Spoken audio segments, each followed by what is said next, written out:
అంటే ఇచ్చిన సంఖ్య 2తో మరియు 3తో నిశేషంగా భాగించబడితే అది 6తో నిశేషంగా భాగించబడుతుంది.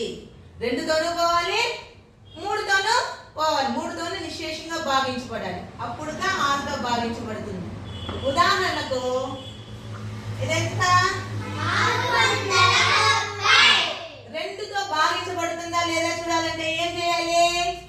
చివరి అంకె సరి సంఖ్య ఉంటే అది 2తో భాగించబడుతుంది. ఇది సరి సంఖ్య అవునా కదా?